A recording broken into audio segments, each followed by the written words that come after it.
我我昨天这个稿上是不是有一个人的名字没有写进去？没写，还是已经补上去了？老师给我，哦，没有补上去。这个人叫啥？我看名字给他补上去。这个你现在是什么静音了吧？我好像没有进。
Good afternoon, ladies and gentlemen. We are about to begin in about 2 minutes.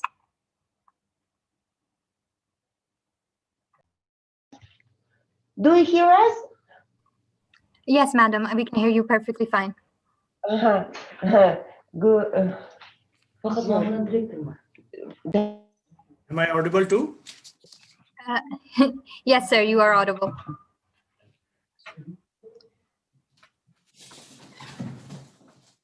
Hello, Mr. Yassini. Thank you for joining us. Thank you very much, madam. Thank you. Good afternoon. How's the weather in Islamabad? The weather is great, actually. Springtime is coming soon, so. Yeah. How's the neighboring country? Well, Kabul is a little bit dry this year. Hopefully, Okay. I mean, this month we are You will get a expecting rain some spell snow. soon. Otherwise, they'll be dry. Exactly. Ms. Kufi, thank you for joining us.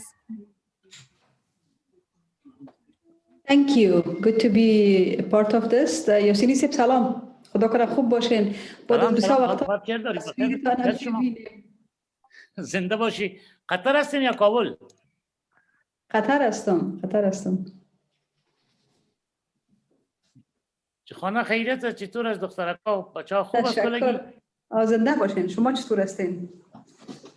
ما واقعی که شده بود زنگ زدم خدمت شما اگر رسانده باشه اما وقتی که واقعی ناگوار پیش آمده بود. بله میفهمم. کل 2 سال لطف کردن از شما میگفتن. پیشبرد است یا نیست؟ با در واتساپ تون پیام میمونم. پیشبرد است از طرفای شما. داری شماره واتساپ ما؟ بله از پیشم. واتساپ شما در کدام شماره است؟ ما در واتساپ تون پیام میگذارم. خب اما واتساپ تان دمو 82000 است دمو است. نه دیگه شماره است ما براتون پیام میگذارم مال خودم. چند دقیقه بعد از خط بزن برنامه پیام میگذارم. خب یه خیلی است.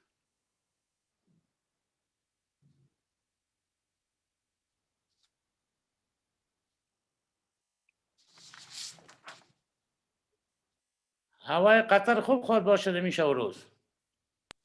والا بسیار خوب است. بسیار گرم و ملایم و خوب است. کابل خو میفهمم که امسال برف هم کم است نه؟ متاسفانه.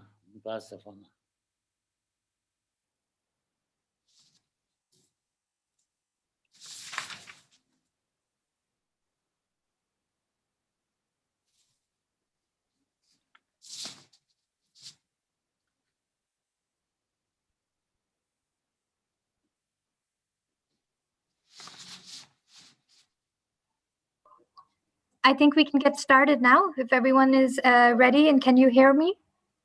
Okay. Great. All right. Assalamu alaikum, ladies and gentlemen. On behalf of Islamabad Policy Research Institute, I'd like to welcome you to today's webinar. We have a very interesting and timely session today on the Afghan peace process and Shanghai Cooperation Organization. It's with great pleasure that we have with us today a very distinguished panel made up of different practitioners, diplomats, and parliamentarians. Our program today is effectively divided into two working sessions. My name is Maheen Ahmed, and I will be your moderator for the first working session. Soon thereafter, I will pass over the floor to my colleague, Kashun Lisa. Before we commence today's session, please allow me the honor of introducing our notable keynote speakers who will open today's webinar. It is with great privilege that we will be hearing two keynote addresses today. The first keynote address will be delivered by His Excellency Makhdoom Shah Mahmood Qureshi, the Foreign Minister of Pakistan. His Excellency Shah Mahmood Qureshi has been serving as Pakistan's Foreign Minister since August of 2018, a post he had previously served from 2008 to 2011. Unfortunately, due to unforeseen circumstances, the Foreign Minister will not be able to join us live. However, in keeping in view the importance of the discussion we are having today, as well as his value and importance for the esteemed guests and the speakers, he was gracious enough to record a video message for us. We will play that for you shortly. Our second keynote address will be delivered by His Excellency Vladimir Norov, the Secretary General of the SCO. His Excellency has been serving as Secretary General of the SCO since the 1st of January 2019. Prior to this, he has served as the Minister of Foreign Affairs of the Republic of Uzbekistan. In addition, he has served twice as the head of the mission of Uzbekistan in the European Union and NATO. He has also been Uzbekistan's ambassador to several Benelux countries, as well as Germany, Switzerland, and Poland. We are fortunate to have you today with us, sir. With a gracious thank you to all of those who are joining us today, I would now kindly request Acting President IPRI, Brigadier Rashid Wali Janjua, for his welcoming remarks. Over to you, sir. Thanks, Maheen. His Excellency Vladimir Norov, Secretary General SCO, His Excellency Juma Khan Gayazov, Director Regional Anti-Terrorism Structure SCO, His Excellency Pang Chongsi, Deputy Chief of Mission, Embassy of Pakistan, the People's Republic of China, His Excellency Mir Waiz Yasini, Deputy Speaker of the House of Representatives of Afghanistan, His Excellency Mr. Eldar Ayapov, Director Institute for Strategic and Regional Studies, Uzbekistan, Honorable Ms. Fawzia Kufi, Member of Afghan Delegation for the Intra-Afghan Dialogue. I extend a very warm welcome to all the distinguished panelists on behalf of Islamabad Policy Research Institute. And we are indeed thankful that they have taken time out of their busy schedule to have a discourse with us on a subject of great importance.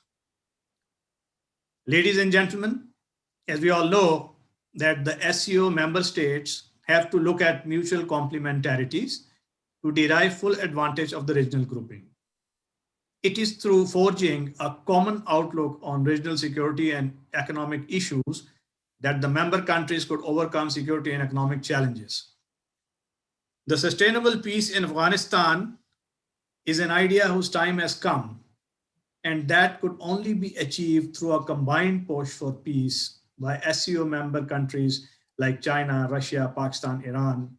The SCO observer affiliates like Iran also have a role to play in Afghanistan peace, which in turn would benefit all the regional countries. The SCO countries, on their part, need to strengthen their institutional bonds for implementation of joint projects and addressing the common recent challenges. SCO countries have a very important role to play in Afghan peace as permanent stakeholders in that peace. Today's webinar is an attempt to understand the common thread of potentialities that inform a common vision of peace, security, and economic prosperity for SCO member countries. With this short premise, I would hand over the floor to Maheen to invite the first distinguished panelist to deliver his talk. Over to you, Maheen. Thank you, sir. We will now start the proceedings with the recorded keynote address of Honorable Foreign Minister. Please stay tuned.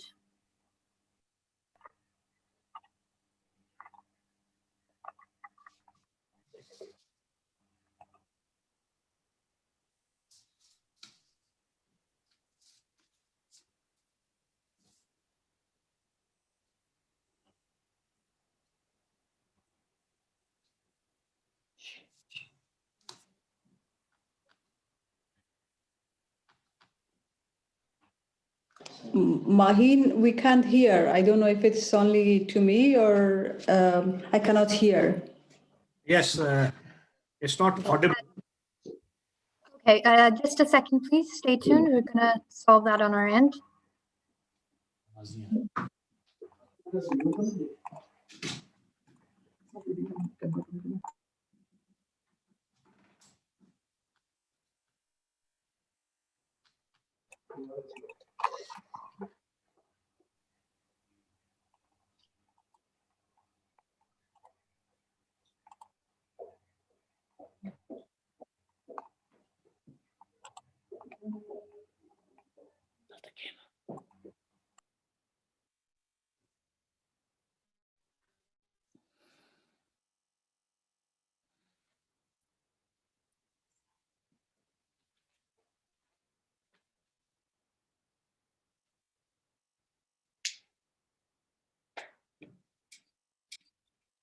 Great importance and interest for us all.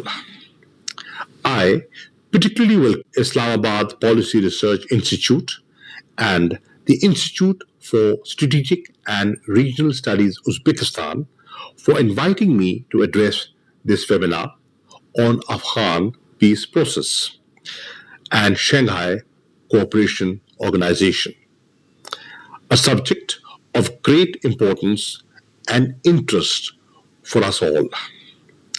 I particularly welcome this opportunity, noting that the Honorable Secretary General of the Shanghai Cooperation Organization, His Excellency Vladimir Norov, has also joined us to share SCO's perspective on the efforts for peace and stability in Afghanistan. Our topic today is both historically important and strategically significant for the contemporary world. Afghanistan has been on the global agenda for the last many decades, and the Afghan peace process rightfully remains the focus of the international community today. For more than 4 decades, the Afghan people have suffered immensely due to continuous conflict and instability in their country. In Afghanistan's neighborhood, Pakistan in particular has had to face the most severe adverse fallout. The ongoing peace process offers hope and optimism for bringing. Sorry. ये फिर करना पड़ेगा. The ongoing Afghan peace process offers hope and optimism for bringing an end to this decades-long conflict and open up avenues for durable peace, economic progress, and regional connectivity. In the last 1 year, there have been unprecedented developments in the course of the peace process. The signing of the US-Taliban peace agreement on the 29th of February 2020 was a major milestone. The next logical step was the beginning of a political process between the Afghan sides, which culminated in the start of Intra-Afghan Negotiations on 12th of September 2020. Another positive step forward was the signing of the agreement on rules and procedures between the two negotiating sides on the 2nd of December 2020. As we speak, the second phase of negotiations is underway in Doha, and we hope there is progress on the agenda. Ladies and gentlemen, peace negotiations are by nature a complex and intricate process. Intra-Afghan negotiations are no exception. Now, as the intra-Afghan negotiation has moved from procedural to substantive stage, it is important for the negotiating parties to demonstrate requisite patience, perseverance, and sense of purpose. It is imperative to engage constructively, negotiate with flexibility and mutual accommodation, and find common ground in pursuit of the larger objective of a peaceful and stable Afghanistan. Peace and stability in Afghanistan is indispensable for Pakistan. Afghanistan is not just a neighbor. Our two countries share common bonds of history, faith, culture, and kinship. Pakistan has consistently held that there is no military solution to the Afghan conflict and that a negotiated political settlement is the only way forward.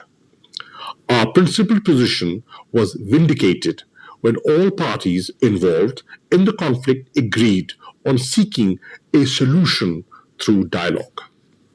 Pakistan has steadfastly supported the peace process and made positive contribution to its progress thus far. We believe an inclusive, broad-based, and comprehensive settlement is critically important.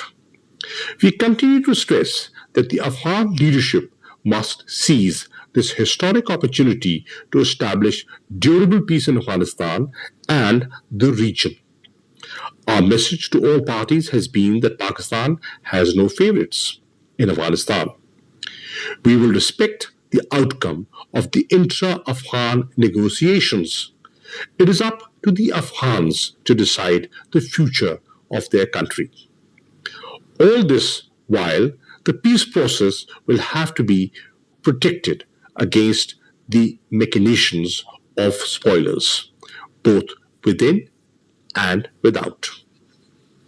For its part, Pakistan will continue to support an Afghan-led and Afghan-owned process. We would wish to see the emergence of a stable, united, prosperous, and sovereign Afghanistan, at peace with itself and with its neighbor as soon as possible. Ladies and gentlemen, on the bilateral level, Pakistan has strengthened its engagement with Afghanistan to deepen cooperation in trade, transit, and economic connectivity.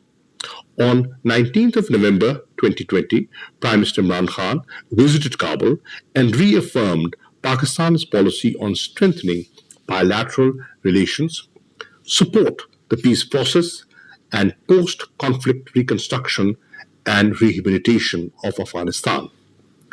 Peace in Afghanistan will have huge dividends for the region and beyond in terms of connectivity and trade. With connectivity between Central and South Asia, access to the Arabian Sea will be strengthened and intra-regional trade will get a boost. Peace in Afghanistan will also facilitate completion of long overdue energy projects such as Kasa 1000 and Tapi gas pipeline. With our shared history and culture, we will be able to tap into this potential of deeper people-to-people contacts, which will benefit all countries in the region in achieving a harmonious and integrated economic hub.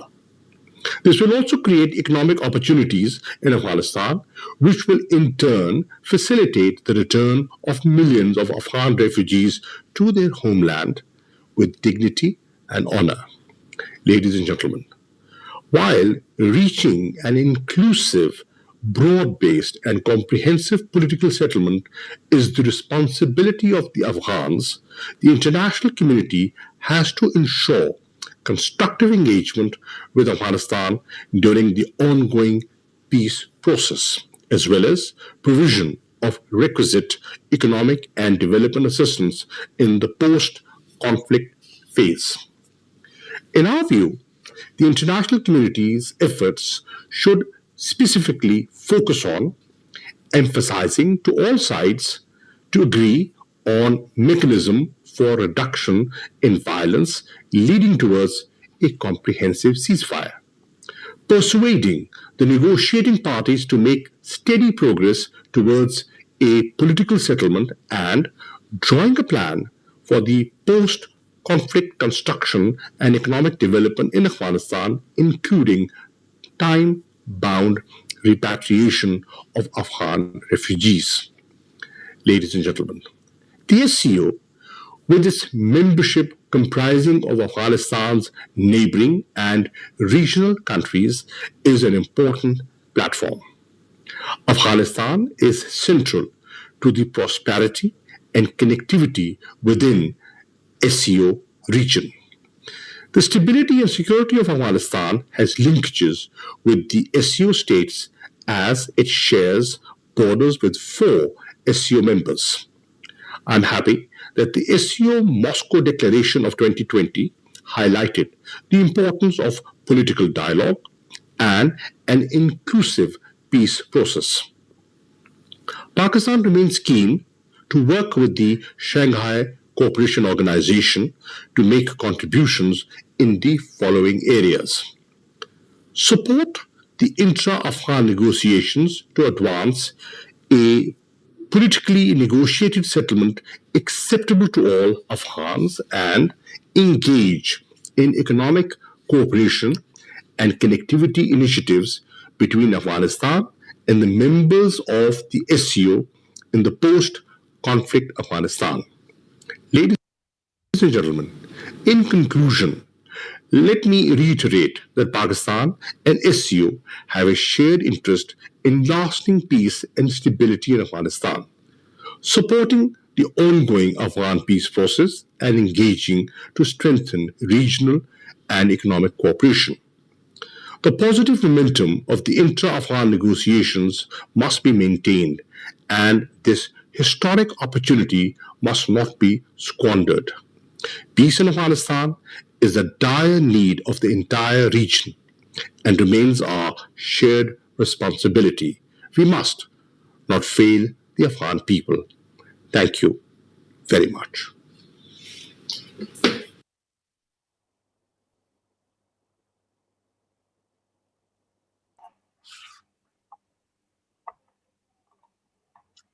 Ladies and gentlemen, that was the keynote address of Honorable Foreign Minister Shah Mahmood Qureshi.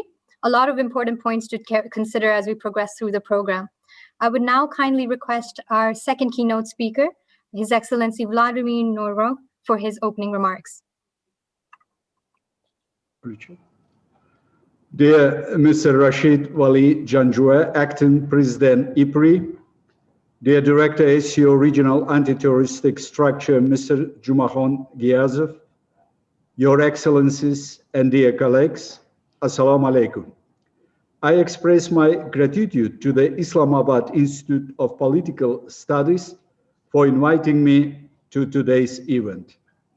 I would also like to thank the Institute for Strategic and Inter-Regional Studies under the President of Uzbekistan for facilitating the webinar. I think the topic, the Afghan peace process and the Shanghai Cooperation Organization, is relevant and timely.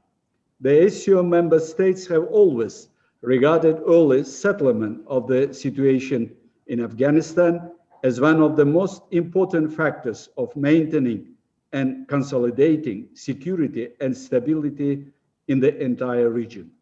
The year 2020 has undoubtedly proved to be important in terms of taking the first practical steps toward sustainable peace in Afghanistan. The SCO welcomed the launching of the Intra-Afghan Negotiations in Doha last year, as we are convinced that there is no alternative to resolving the conflict in Afghanistan through political dialogue and inclusive Afghan-led and Afghan-owned peace process.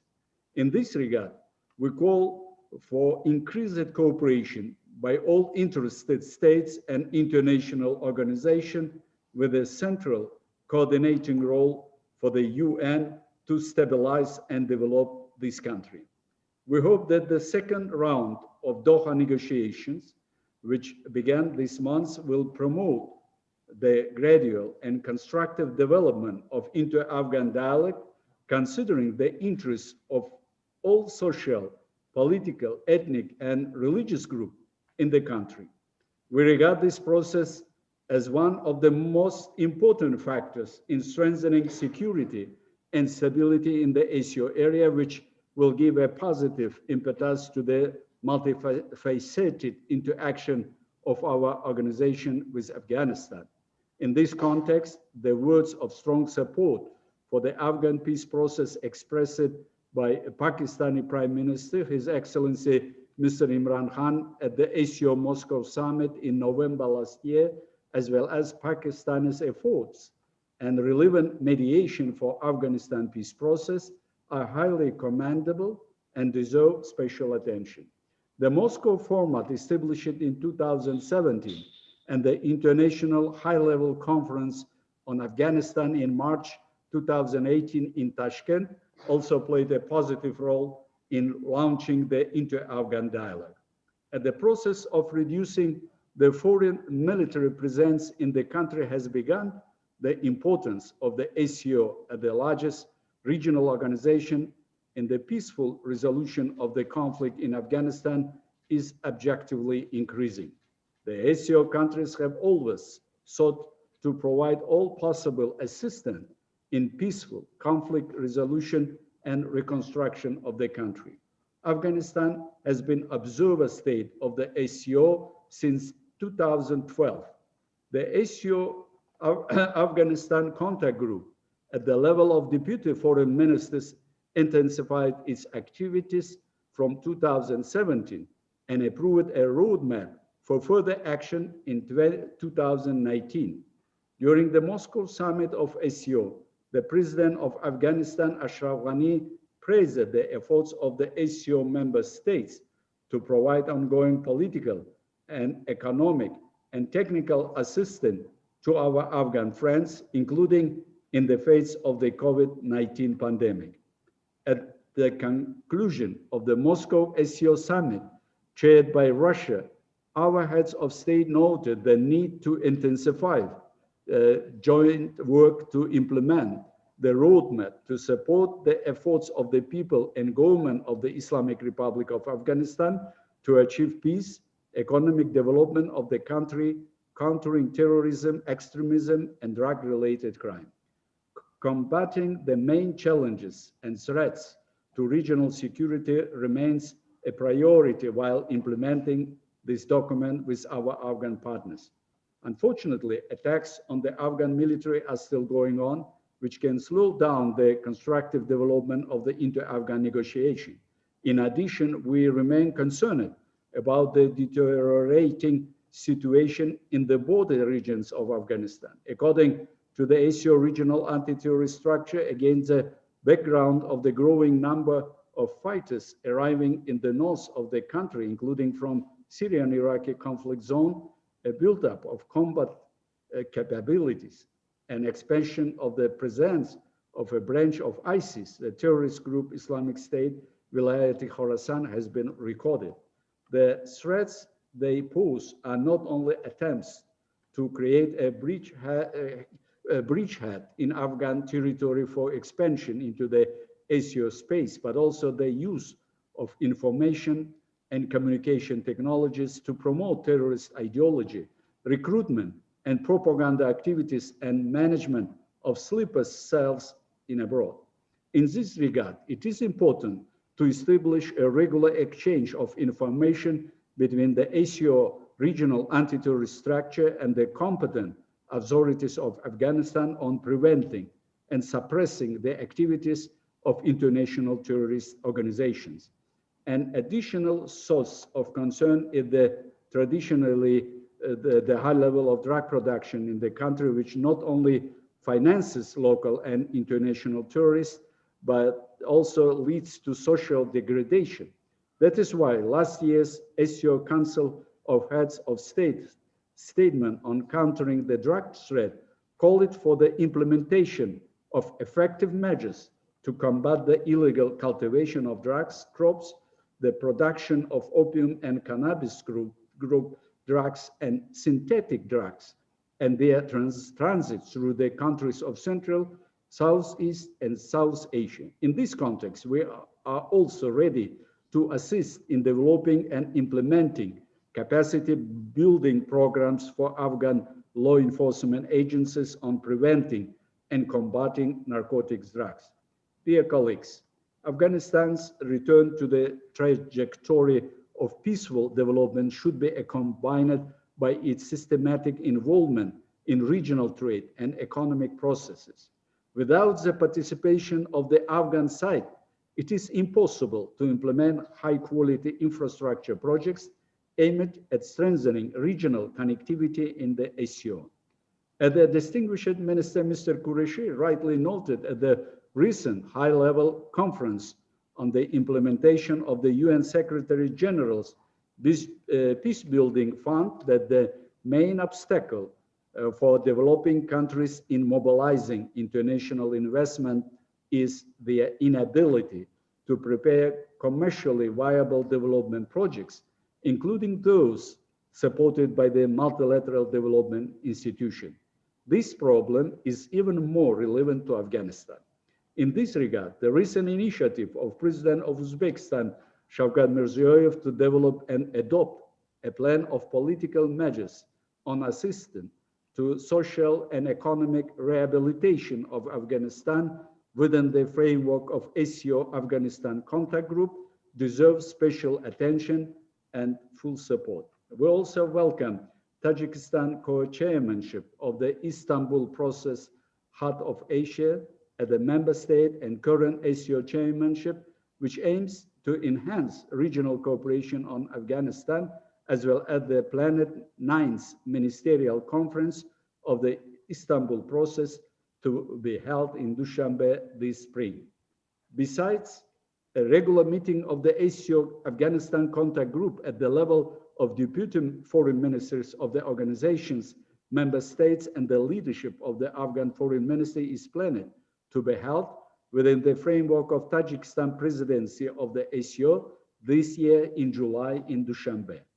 In this context, we consider it particularly important within the framework of the international measures to focus priority attention on the development of railway transport in Afghanistan, which not only showed the greatest resistance to the restrictive measures introduced in the conditions of the COVID-19 pandemic, but is also able to provide a short-time direct access to geographically closed countries of the region to the southern seaports. For example, the construction of the Mazar-e-Sharif Kabul-Peshawar and Mazar-e-Sharif Herat railroads will enable the transition to the formation of common system of freight transportation between Central Asia and South Asia, with its further integration into the north-south and west-east transport corridors.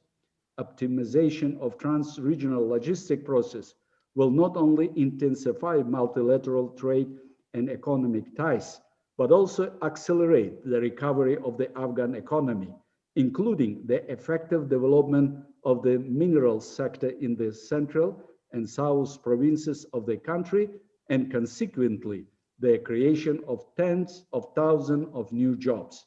In this regard, it is equally important to expand the export potential of Afghanistan agricultural sector, including in the context of the implementation of innovative alternative development programs that are aimed at countering the illegal cultivation of narcotic plants by economic methods. And that's why construction of mentioned before railway networks will improve export capacity of Afghanistan of agricultural products. Along with the development of railway infrastructure, the Surkhan Puli Khumri and Kasa 1000 power transmission line projects should be implemented to improve access to electricity, integrate and expand markets for trade development, and find sustainable solutions in water management in the country and in the region.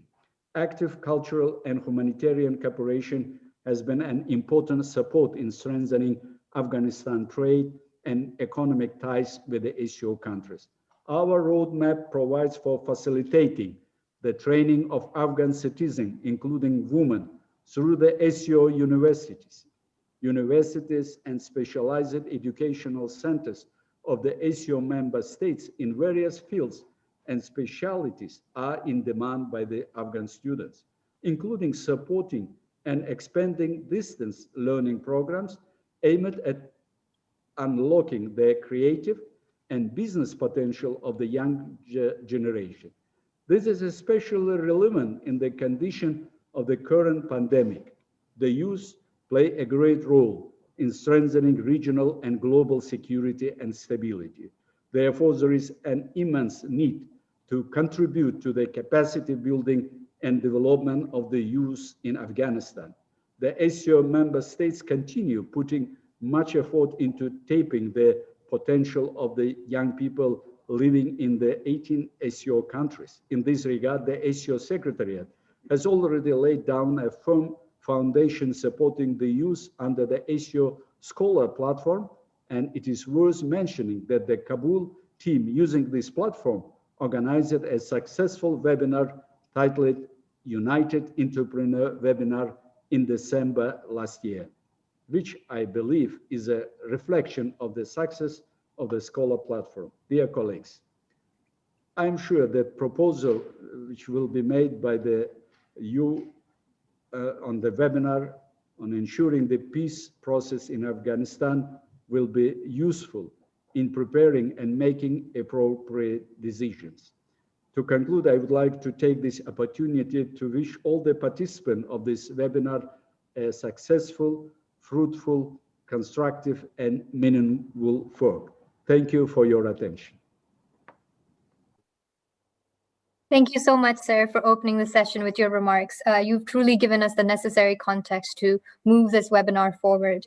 We will now commence with the working sessions of the webinar. For this session, you'll be hearing from 3 distinguished speakers. As we progress with the program, you are welcome to send any questions you may have, which we will try to accommodate towards the end of the session. Please allow me to introduce our 3 speakers for this session. The first speaker will be Mr. Jomakon Giokov, the Director of the Executive Committee of the Regional Anti-Terror Structure of the SCO. In addition to services rendered to the Regional Anti-Terror Structure, he has worked as a First Deputy Chairman of the Committee for Religion, Regulation of Traditions, Celebrations, and Rituals under the government of the Republic of Tajikistan. Today, he will offer reflections on the current threat landscape of ISIS and Islamic State of Khorasan province. We are also joined by Madam Pang Sunchua, the Deputy Chief of Mission at the Embassy of People's Republic of China to Pakistan. She has been serving in Islamabad since August of 2019, a post that she has fulfilled once before as well. As a seasoned diplomat, Madam has represented China across the globe, including in Afghanistan and the United Kingdom. Today, she will speak to us on the role of SCO in the Afghan peace process. Last but not least, we have with us Mr. Mirwais Yassini, who is serving as the Deputy Speaker of the House of Representatives for the people of Afghanistan. Mr. Yassini has been a member of the House of Representatives for 3 terms and has also previously headed the Afghan Red Crescent Society. He has also worked as Director of Foreign Relations and Economic Affairs with the Ministry of Finance and as a member of the Emergency Loya Jirga and as Deputy Minister Counter-Narcotics. Mr. Yassini will also weigh in on the importance of the SCO in the Afghan peace process.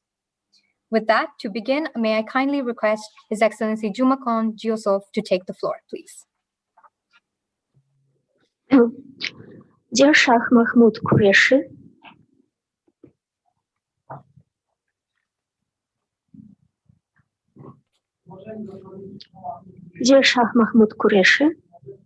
and dear Mr. Norov and dear colleagues. First of all, I would like, on behalf of the Executive Committee of SCO RATS, I would like to thank Rashid Wali Janwa and the team of the Islamabad Policy Research Institute for holding this webinar. I'm certain that the high level of organization of this event and the conditions created would allow us, in the atmosphere of constructive dialogue, goodwill, and mutual understanding, to exchange views on the international anti-terrorism cooperation and jointly develop recommendations for its further strengthening in the context of new challenges and threats. And according to the request, the title of my statement is Current Threat Landscape, Islamic State of Khorasan Province.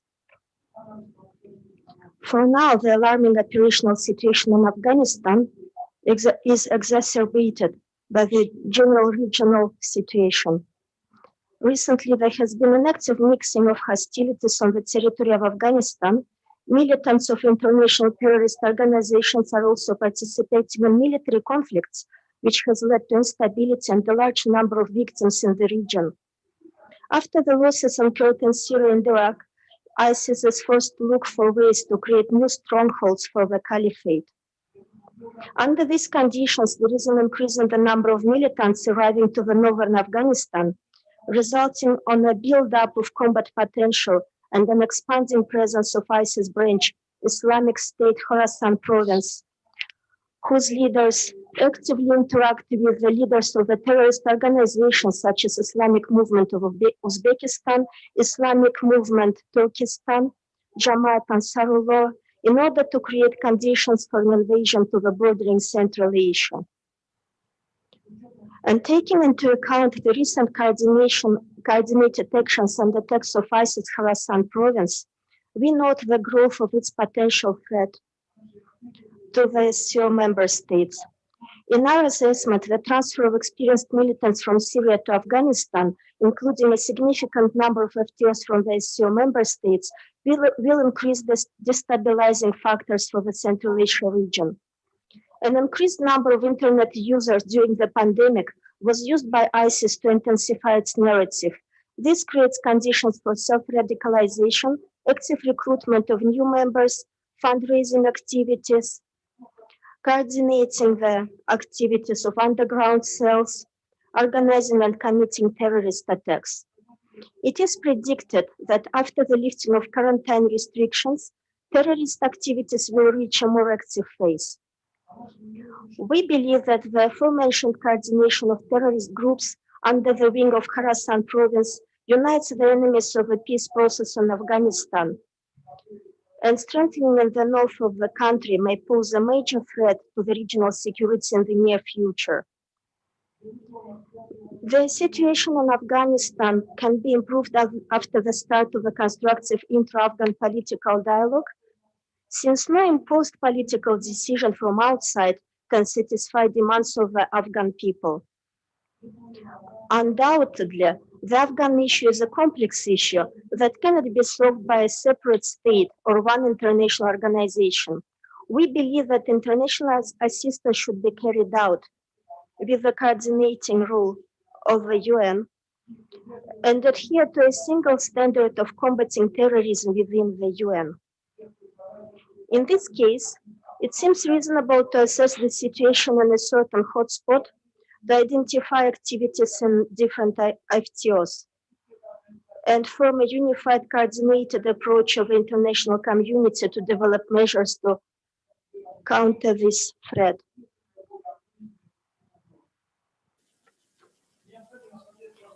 There is a need to assist the peace process in Afghanistan to improve security with the subsequent economic opportunities for the Afghan population. A qualitative change in the security situation in Afghanistan will become possible under implementation of the national reconciliation process. The aim of the international community's assistance should be to help Afghanistan realize its political will. Realizing the importance of a multilateral approach in solving the problems of Afghanistan, the SCO Afghanistan Contact Group was established and is currently functioning. The SCO activities within this institution are determined by the roadmap signed on June 14, 2019 in Bishkek for further actions of the SCO Afghanistan Contact Group. According to this document, the areas of cooperation are security, economy, as well as cultural and humanitarian interaction. In the security sphere, first of all, it's planned to continue consultations on taking political measures to end the violence, resolve the conflict and achieve peace, security, and stability in Afghanistan, including in accordance with the Protocol of Intention between SCO RATS and IPRI Foreign Ministry dated May 19, 2015.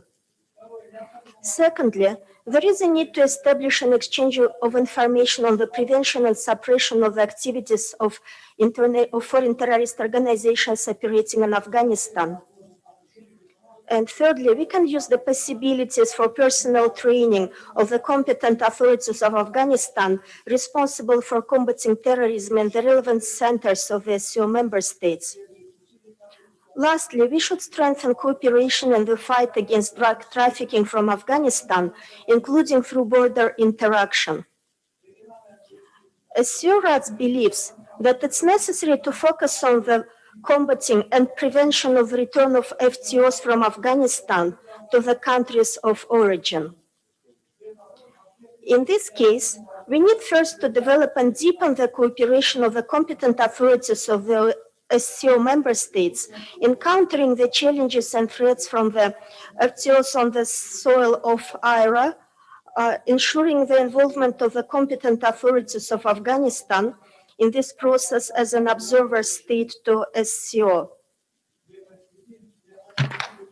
For this reason, the exchange of information on terrorist fighters in Afghanistan keeps us updated on dynamic activities of returnees, as well as improve our analysis to predict and take timely preventive measures.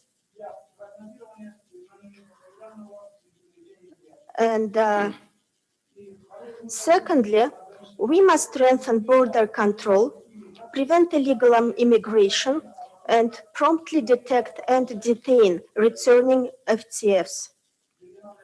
SCO RATS will continue to coordinate the actions of the competent authorities of the SCO member states in the search and arrest of terrorists, in border cooperation, and suppression of financing sources of terrorism to effectively maintain security and stability in the countries neighboring with Afghanistan and the SCO region as a whole. At the end of my speech, I would like to emphasize that SCO RATS is always open for dialogue and cooperation in countering terrorism and extremism. I am confident that the outcomes of today's conference will make it possible to make one step towards strengthening peace based on stability, security, and mutual respect. Thank you for your attention. Thank you so much, Mr. Giosov, for your very informative comments. Let's bring Madam Pang into the discussion now. I would now kindly request her to share her views. Madam Pang, please. Thank you. Your Excellency, Secretary General of SCO, Vladimir Nolov, Your Excellency, Jumahan Giosov, Director of the Executive Committee, Regional Anti-Terrorism Structure, SCO, Honorable Acting President of IPRI, Brigadier Rashid Wali Janjua, distinguished guests, dear colleagues, ladies and gentlemen, good afternoon. It is my pleasure to attend today's webinar. On behalf of the Chinese Embassy in Pakistan and Ambassador Nong Rong, I would like to thank the Islamabad Policy Research Institute in organizing this webinar, and I wish it a complete success.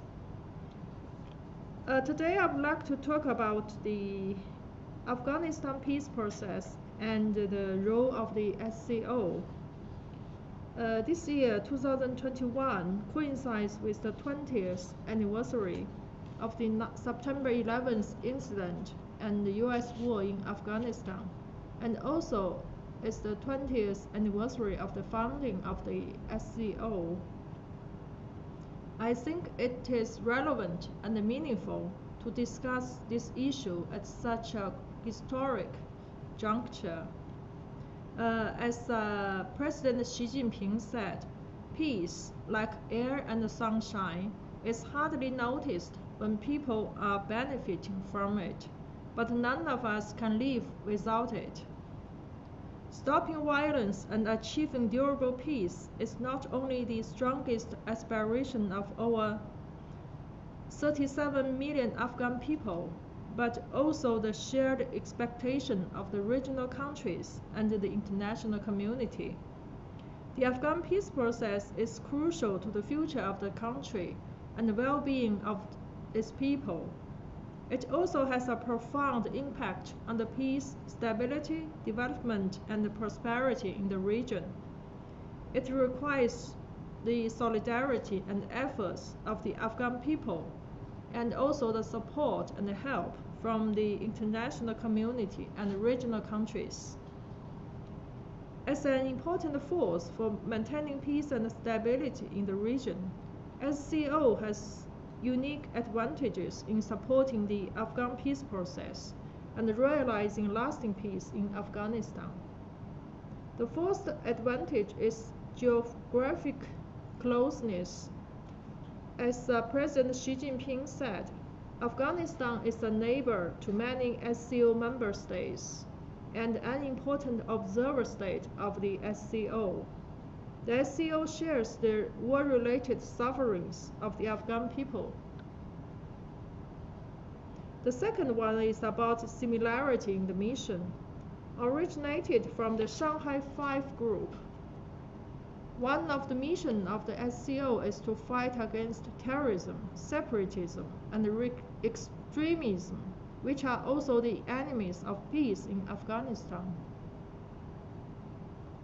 The common challenges make the development of the SCO and Afghan peace process reinforce each other. The third one is in the shared principles. The Shanghai spirit advocates abiding by principles of the UN Charter, following equality, mutual respect of sovereignty and territorial integrity, non-interference in internal affairs, non-use of force or threat of force, political and diplomatic means to resolve international and regional conflicts. These principles of SCO also apply to the Afghan peace process. Ladies and gentlemen, recently the second round of Intra-Afghan Negotiations has begun. The Afghan peace process is at a very crucial moment, and the international community, including the SCO and its member states, needs to continue to play a constructive role. As a friendly neighbor and a sincere friend of Afghanistan, China upholds the fundamental direction of political settlement, the basic principle of Afghan-led and Afghan-owned, and comprehensive and inclusive framework in the peace talks, and a solution addressing both the symptoms and the root cause of the Afghan issue. China calls on the international community and regional countries to uphold fairness, justice, and joint support, peace and reconstruction in Afghanistan. The withdrawal of foreign troops should proceed in a responsible and orderly way to ensure a stable transition in Afghanistan. All stakeholders should continue to fight against terrorism and avoid the recurrence of various terrorist group forces. The Afghan issue is vital to regional stability and development. President Ghani has stated on many occasions that the SCO has played an important role in regional stability and development. Afghanistan hopes to strengthen cooperation with SCO member states. China supports the SCO to continue to inject positive energy into the Afghan peace process. First, China supports the SCO in building regional consensus for peace in Afghanistan. The SCO Council of Heads of States, Council of Government Heads, and the Council of Foreign Ministers have discussed the Afghan issue on many occasions and voiced support towards peace in Afghanistan in relevant outcome documents. The 2020 SCO Moscow Declaration clearly states that The Afghan issue is one of the important factors to maintain and consolidate regional security and stability of the SCO. Political dialogue and an inclusive Afghan-led and Afghan-owned reconciliation process should be the only way to resolve the Afghan issue. And SCO calls for deeper cooperation of all relevant parties and international organizations to stabilize and develop this country, with the central coordinating role of the UN. The text reflects the unanimous position of the SCO member states in supporting the Afghan peace process. Second, China supports the SCO in helping Afghanistan to fight against terrorism and maintain stability. The SCO and the member states have consistently supported the efforts by the Afghan government and the people to fight against terrorism, extremism, and drug-related crime, and carried out international cooperation actively to help Afghanistan in relevant capacity building. We are pleased to see that the regional anti-terrorism structure of SCO has established an expert consultation mechanism with Afghanistan.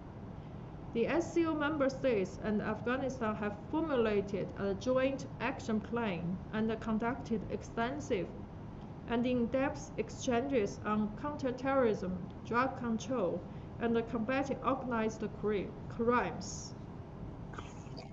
These measures reflect the determination of the SCO member states to help Afghanistan fight against terrorism and maintain stability. Third, China supports the SCO in taking an active part in the peace and reconstruction of Afghanistan. The SCO is a comprehensive regional cooperation organization covering the largest area and population in the world. With rich natural endowment and a huge market, the SCO advocates enhancing regional connectivity, developing infrastructure, and tapping the potential of observer states and dialogue partners. The majority of the SCO members and Afghanistan have joined the Belt and Road Initiative. China supports the SCO Afghanistan Contact Group in playing its role to the fullest. The existing platform of the SCO should be fully utilized to strengthen cooperation with Afghanistan in various fields, in contributing to the peace, the stability, development, and prosperity of Afghanistan and the whole region. Ladies and gentlemen, as an important neighbor of Afghanistan, Pakistan plays an irreplaceable positive role in the Afghan peace process. Thanks to the efforts of Pakistan, especially the personal efforts of Prime Minister Imran Khan and the Chief of the Army Staff, the Afghan peace process has made significant progress. And Pakistan has also taken the initiative to improve its relations with Afghanistan and promote high-level exchanges and practical cooperation between the two countries. China highly appreciates Pakistan's efforts in advancing the Afghan peace process and improving Pakistan-Afghanistan relations, welcomes Pakistan's constructive role in the further developments. As neighbors of Afghanistan and SCO member states, China and Pakistan should strengthen communication and cooperation on the Afghan issue, deepen coordination and collaboration in various international mechanisms, including SCO Afghanistan Contact Group and China-Afghanistan-Pakistan cooperation, pushing the international community, including the SCO and its member states, to continue to voice support towards Afghan peace process, jointly combat terrorism groups such as ETIM, support the extension of the CPAC to Afghanistan, and promote the coordinated development of the CPAC and the China, Central Asia, West Asia Economic Corridor. Although there are still many difficulties and challenges ahead, we have seen the dawn of peace. There is nothing that cannot be accomplished when people pool their strengths and wisdom together. As long as all parties seize the opportunity, work together, and take a cooperative approach, the sunshine of peace will eventually shine on every inch of Afghan land. I wish Afghanistan enjoy peace, tranquility, and prosperity soon. Thank you very much. Thank you so much, Madam Pang, for being here with us and sharing your remarks. Let's move on to the third presentation of our first working session. I would like to request Mr. Yassini to please take the floor.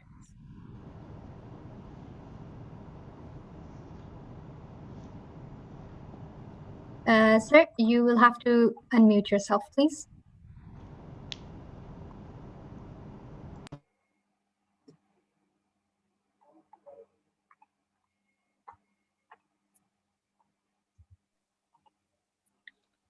Is it unmuted now? Great, you're audible. Thank you so much. Okay, thank you very much, Ms. Maheen. And I have to thank Islamabad Policy Research Institute and the Strategic Institute of Uzbekistan. And my special thank to Brigadier Rashid and I have to thank in his absence, Excellency Shah Mahmood Qureshi, the Foreign Minister of Pakistan, as well as statement by Mr. Vladimir Nurov, Secretary General, and all the participants, and Ms. Kufi, that she joined us from Qatar. I hope you will have successful webinar on this vital and important subject of peace in Afghanistan and its implication on the Shanghai Cooperation Organization. Well, Afghanistan is going from a very sensitive period in its history. Hopefully, we are at the end of 40 years of invasion, conflicts, internal chaos, regional problems, and we have to put an end to that. The sooner the better. The implication of the Shanghai coordination or conference or whatever we name it, it is very, very vital, because the fallout of the Afghan issue probably will be the first degrees on the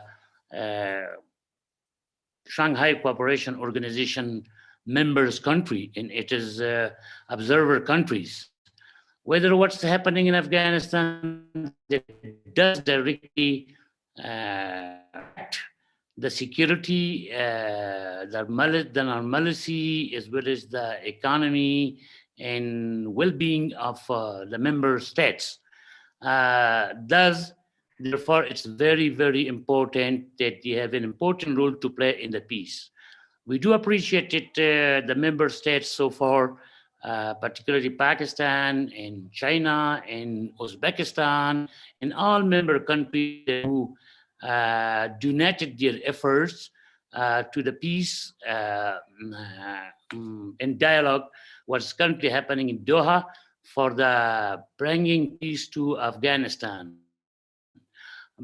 In Afghanistan in a negative way, God forbid, like the current waves of terrorism, we are paying the price. The Afghans are paying the price. I mean, if we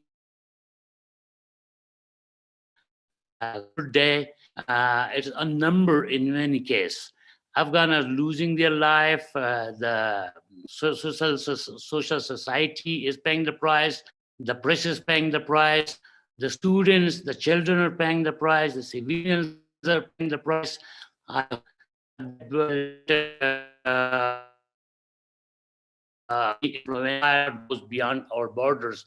But I'm alarming first myself and my Afghan fellows, and secondly, our neighbors and the members of the Shanghai Cooperation Organization, those countries that, God forbid, if the fires persist and that will engulf the whole region. In other words, if we go to the opposite of that, if there is peace, there is normalcy, there will be connectivity, there will be trade, there will be investment, there will be cultural activities, there will be energy transfer, and that will benefit all of our countries. For instance, like the OBR, One Belt, One Road project, the CPAC projects, and the internal or the regional trades beyond and very much beyond our border. The security is necessary for that. One another very important thing is that we have to be aware of the spoilers. The Islamic, so-called Islamic states fighters, the TTP, the other regional spoilers are there. The timing is not on our side. We have to be vigilant of the timing. The sooner we have to come up with a result of the negotiation settlement for Afghanistan, provided that we have to keep all the achievement of the past 20 years, the democracy, the elections, the prosperity, the road buildings, the schools, the women's rights, the human rights, all those rights and achievement of the past 20 years have to be kept in mind.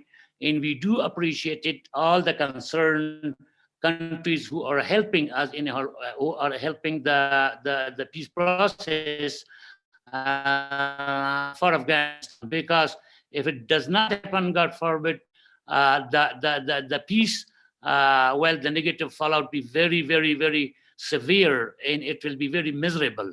So I hope that Shanghai cooperation countries has to help Afghanistan. In other words, you have to help this area, in this region, and finally the world security. If there's no security, there's no prosperity, there's no economy, there's no education, there's no life. So that is an important phenomena and element of the human society. Therefore, I do appreciate this webinar, and I do appreciate the concerned countries helps to Afghanistan into the peace process. And I do wish all the members the participation of this webinar and the success to this webinar. Thank you very much, all of you. Thank you.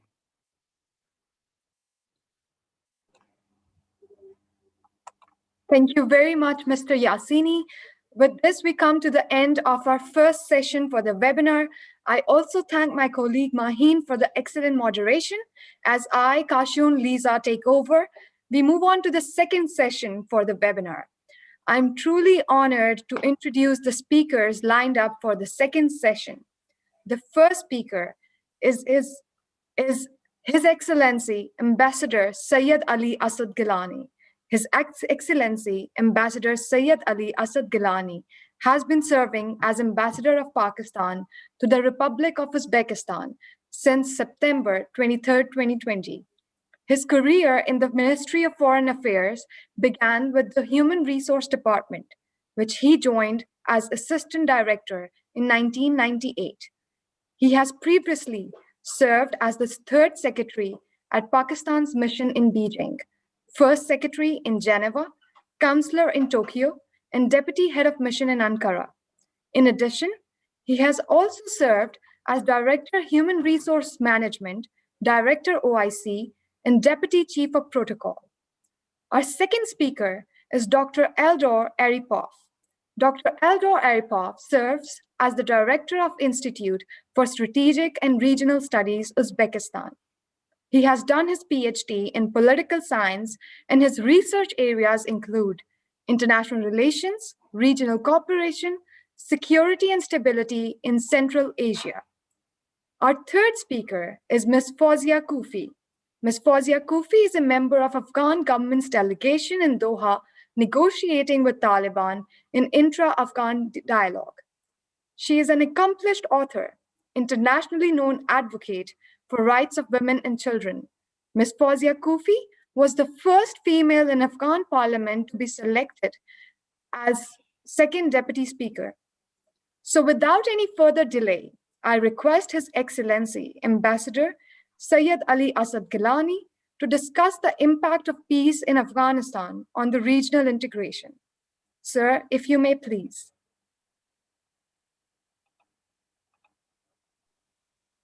Bismillah ar-Rahman ar-Rahim. Assalamu alaikum, everyone. Thank you very much to IPRI and as well as ISRS for organizing this very timely seminar on an issue which is of extreme importance for all the regional countries. I thank both the organizers for providing me this opportunity to share the platform with very distinguished speakers, the Foreign Minister of Pakistan, the Secretary General of the SCO, as well as the Executive Director of the SCO RATS. Thank you very much. All these speakers are indeed an authority in themselves on the issue. In my view, we stand at a very critical moment in our history.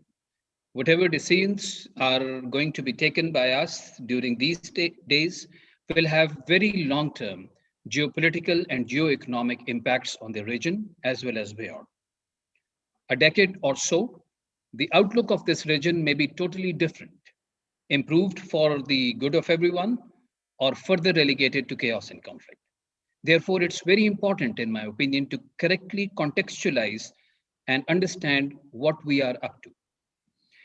As I have been asked to speak on the impact of peace in Afghanistan on the regional integration, so I will be restricting my views on the regional integration dimension only. As all the distinguished speakers have already explained different dimensions of the impact of peace on Afghanistan, so I would be just restricting to regional integration aspect. But to properly contextualize this regional integration issue, I think we have to ask ourselves the question that what all has been the cost of instability in Afghanistan on the regional integration for the past 4 decades. In my view, as it has already been focused by some of the earlier speakers, there have been 4 different natures of costs, 4 different types of costs. Firstly, it was related to the connectivity, then the economic development, thirdly, the development of the regional mechanisms, and fourthly, the people-to-people exchanges. I think these 4 have been the costs. In the terms of connectivity, the instability has turned Afghanistan, the heart of Asia, from a connectivity confluence point of the region to a terrain that is afraid to be traversed by all its neighbors. Today, Afghanistan is a land of desire for connectivity, but it's not the preferred option for the regional connectivity because of the challenges which are related to it. Similarly, in terms of the economic development, despite being endowed with the rich natural resources and global demand for these resources, Afghanistan has yet to live up to its economic potential due to the instability and lack of peace. Thirdly, in terms of the regional mechanisms, as the effective and credible political, economic, and trade linkages have not been developed, therefore, there are hardly any dependencies and mutual stakes in the preservation of stability in the region. The initiatives taken by the SCO are deeply appreciated, and they are the initiatives in the right direction. Finally, in terms of the people-to-people exchanges, in my view, the biggest victim of the instability in Afghanistan has been the people of Afghanistan, as well as the peoples of the region.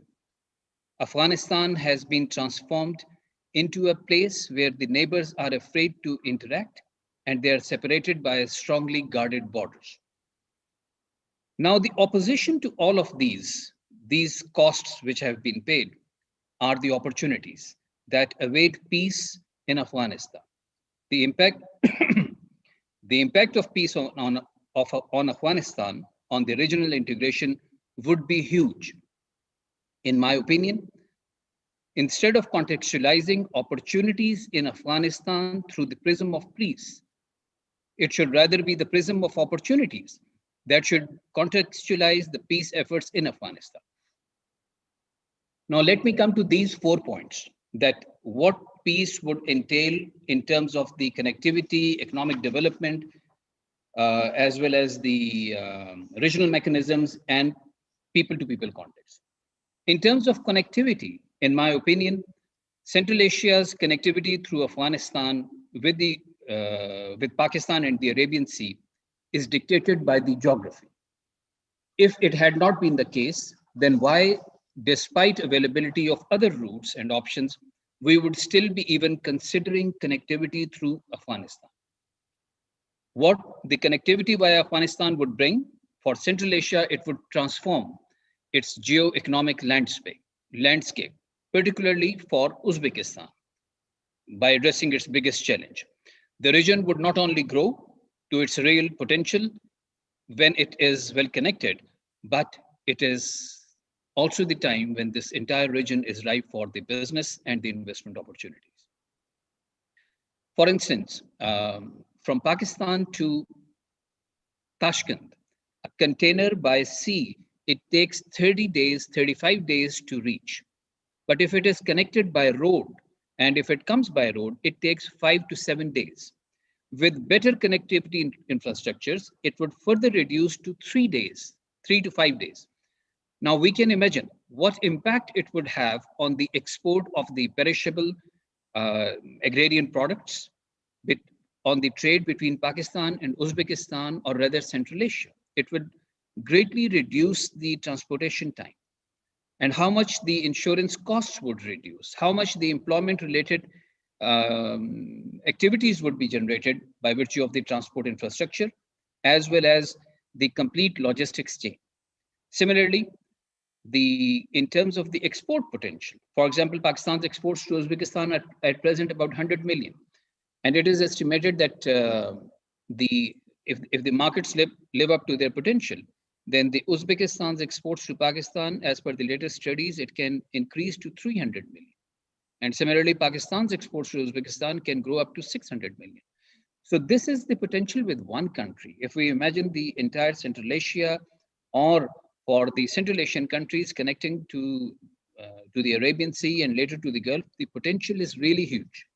Similarly, the foreign minister had already talked about the CASA 1000, the energy project. So the potential is huge. In terms of the economic development, the second dimension, all the economies surrounding Afghanistan are growing. Asia, the growing economies, the Asian economies are in the need of the resources and the minerals, and Afghanistan has them. So the peace in Afghanistan, it is a perfect recipe for an excellent matchmaking between the resources as well as the countries which require them. Secondly, all the countries surrounding Afghanistan are growing. They are growing economies. So there can be a win-win situation after the peace for both the sides. In terms of the regional mechanisms, at present there are very less interdependencies.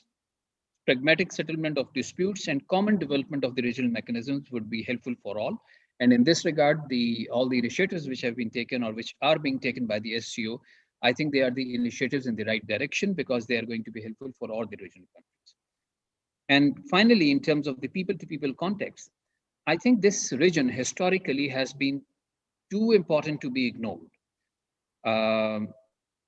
Access to most of this region, the way it is available now, it is possible now, it has not been in the past. And with peace in Afghanistan, a big opportunity that is to come. It is in terms of increasing the exchanges between the people, the cultural exchanges, the religious exchanges, the religious tourism. So there is again a huge potential. So finally, what I'm trying to say is that Central Asia connectivity via Afghanistan and Pakistan is dictated by geography. There are sensitivities, and the best way out is to understand each other's sensitivities, respect them, and find a good solution which is helpful for all the countries in the region. And a lot of good work has been done, and we all should make efforts that this good work doesn't go waste. And it is our problem. It is a problem of the region. And I think the solutions to this would also be coming from the region through collective thinking and mutual hard work. Thank you very much.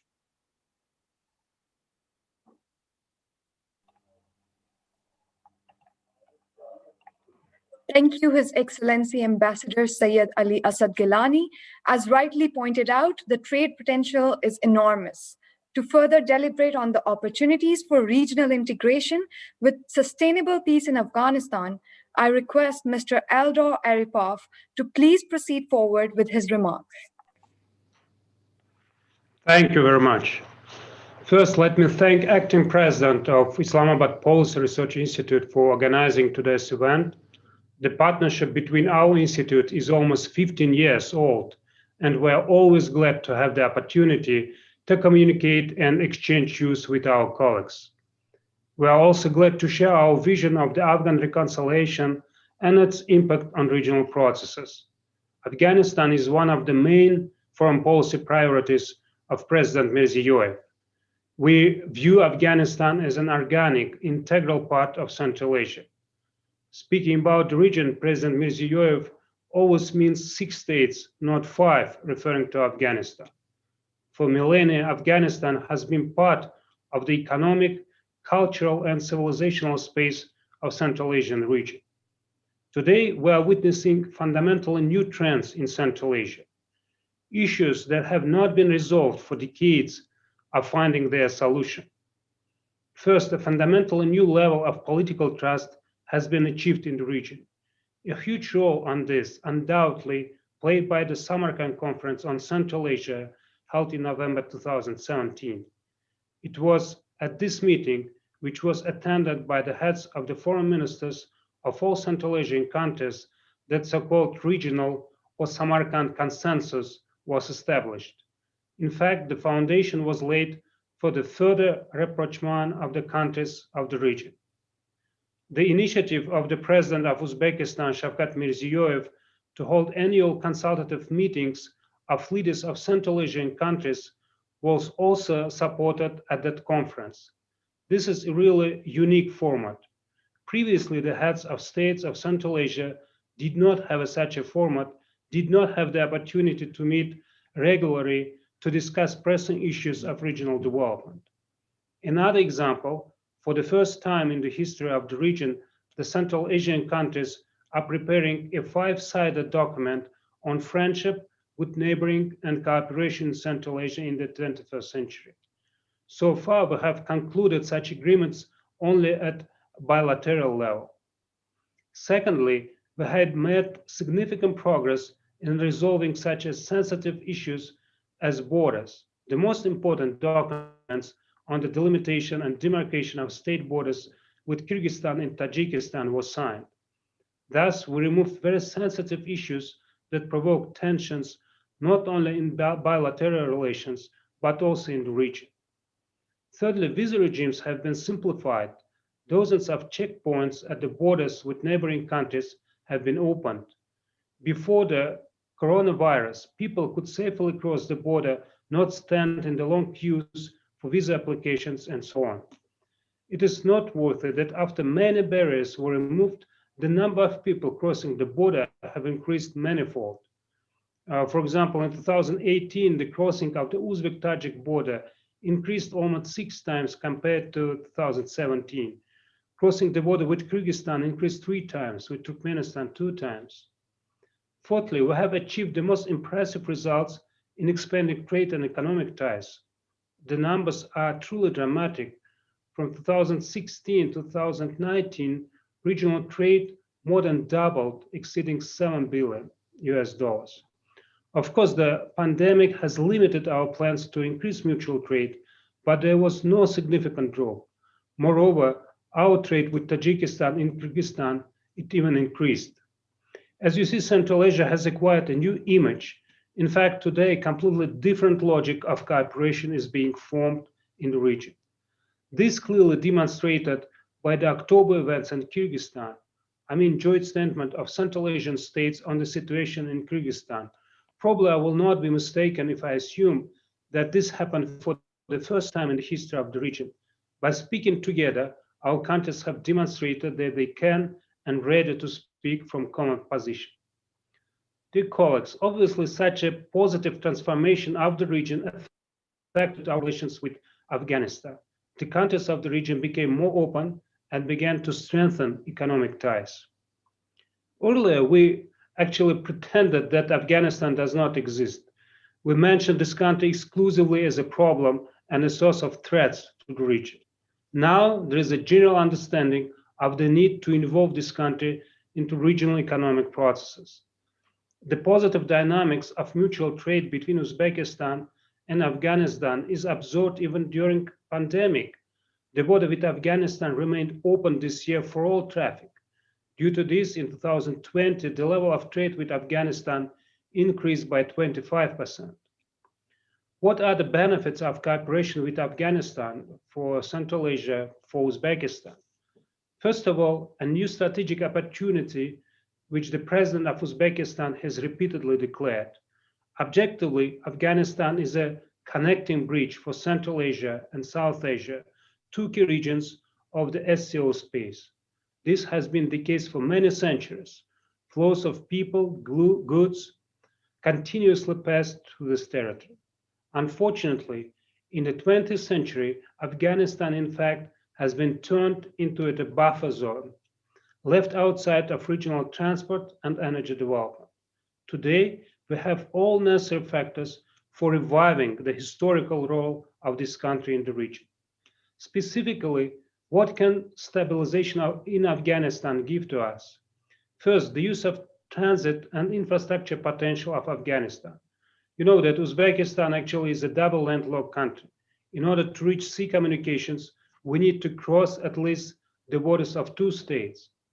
At the same time, the shortest access to the sea for us is the path through Afghanistan to the seaports of Pakistan. It is beneficial not only for Uzbekistan, it is beneficial for all countries of Central Asia. It is beneficial for all countries of South Asia and the Middle East. The joint appeal of the heads of Uzbekistan, Afghanistan, and Pakistan at the end of December of the last year to attract funds from the US Financial Corporation for International Development and the EBRD, ADB, and IDB for the construction of the Mazar-e Kabul-Peshawar Railway is truly a landmark event in this direction. This is a unique case when the states of two regions advocate strengthening interregional cooperation, which can make a significant contribution to achieving peace and stability in Afghanistan, which is beneficial for both regions. Secondly, connectivity will give strong impulse to the development of interregional trade. For example, trade of Uzbekistan with Pakistan is now far from its potential. The trade volume does not exceed $130 million. The main reason is the absence of the direct route. Third, the implementation of big infrastructural projects will increase the interest of Afghan parties in the peaceful settlement of Afghan crisis. From the financial gain will come the realization that trading is more profitable than war. Therefore, today it is so important to take advantage of the emerging situation and in parallel with efforts to reconcile the conflicting parties to start investing into the economic future of Afghanistan, to show all participants of the intra-Afghan confrontation the real benefits of peaceful efforts and regional cooperation. By the way, this year it is planned to hold an international conference in Tashkent dedicated to the connectivity of Central and South Asia. The main objective of the conference will be to develop political demanded proposals for strengthening regional economic ties, developing transport corridors, and trade between Central and South Asia. The forum will be a logical continuation of our policy of openness, strengthening interregional cooperation, and involving Afghanistan into regional transport and economic ties. I take this opportunity to invite all of you to take part in the conference and hope for active and productive participation. We are currently developing a concept for this conference and are planning to send it to the participating countries for its review in the near future. In conclusion, I just would like to say that we all understand Pakistan's important role in the region, in providing regional security, in developing regional trade, and I am absolutely sure that together in cooperation with other regional players, together with counterparts within the SCO, we could make a difference, change our region for better. Thank you for your attention.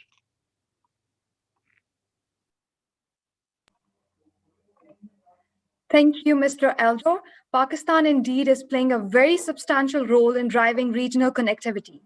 Moving forward, it is pertinent to discuss the importance of SCO for the Afghan peace process. For this, we have none other than the lady engaged in the negotiations itself, Ms. Fawzia Kufi. Bismillah ar-Rahman ar-Rahim. Ladies and gentlemen, dear panelists, I would like to thank Director Janjua and Islamabad Policy Research Institute for organizing such a timely event in bringing different voices from the region at a critical time that our history is facing. Before going to the peace process, I would like to go back a little bit to our history and state the background of conflict in Afghanistan. Afghanistan has traditionally been a democratic country. Institutions have always played an important role throughout our history. People of Afghanistan have been democrat by choice and by hearts. Throughout our history, they have sorted out their issues and conflict through jirgas and councils and negotiations and consultation.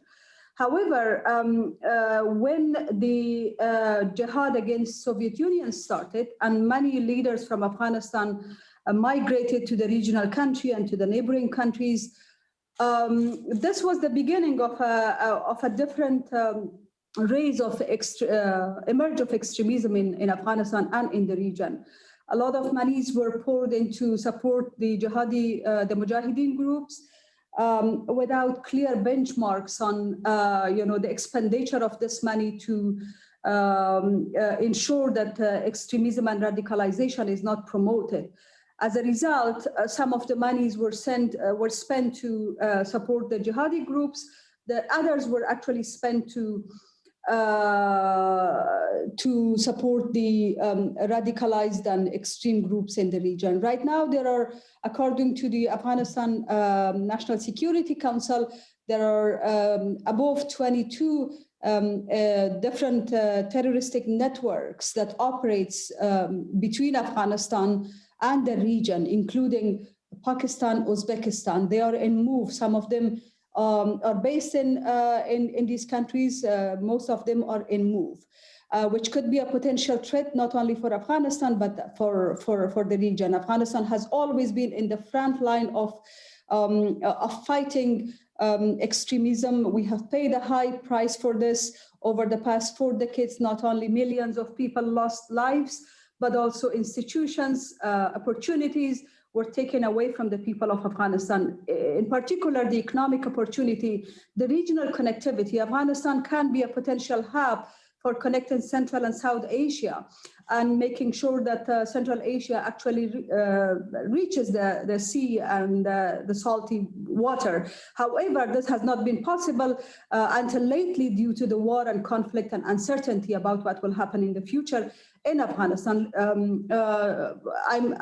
We are glad that those challenges are now changed to opportunities, and many bilateral and multilateral cooperations in terms of regional connectivity is being either signed or it's on the way. That certainly will not only boost the economy in Afghanistan, but also the economy in the region. For regional connectivity and economic growth, peace and stability is the key. So we are not only talking about the war silencing the guns, but also we are talking about creating an environment where nobody will actually choose between an opportunity and a gun. Nobody should choose a gun. People rather choose the opportunity of an economic growth, the opportunity of a better life and a better future. And therefore, on the 12th of September, the two negotiating sides have started negotiations. This was a milestone in our history. For the first time, the Afghans engaged thoroughly to discuss their matters, to discuss their issues, and hopefully to come to an agreement through negotiations instead of using guns and pointing guns at each other. 2-3 months, first 2-3 months were basically issues of technical issues, and as a result of that, rules of procedures on how the talks to be conducted was agreed upon. The second round of negotiations started shortly as agreed on the 5th of January.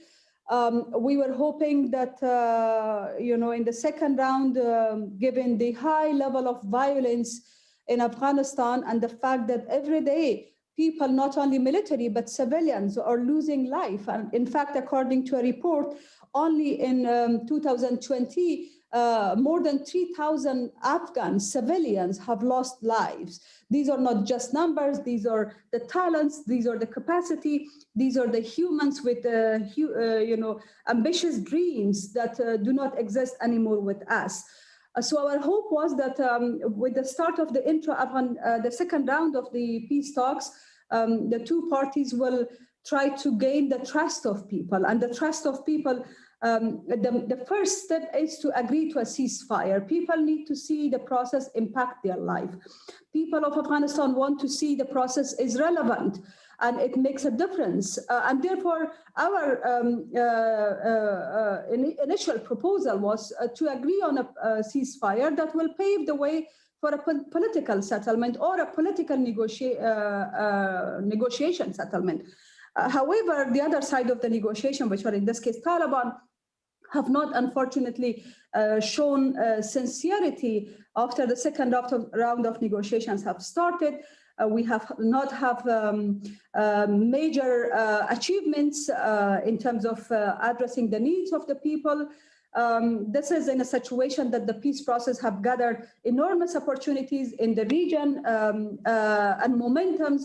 We know that the regional countries are in favor of Afghans to end this war through a political settlement. In the meantime, we understand that internationally also, a lot of countries support the peace process, including the new administration of the US, although they are in the review process of their agreement with the Taliban. But we are hoping that they will also invest time in making sure the process succeed in a way that will benefit the interest of the people.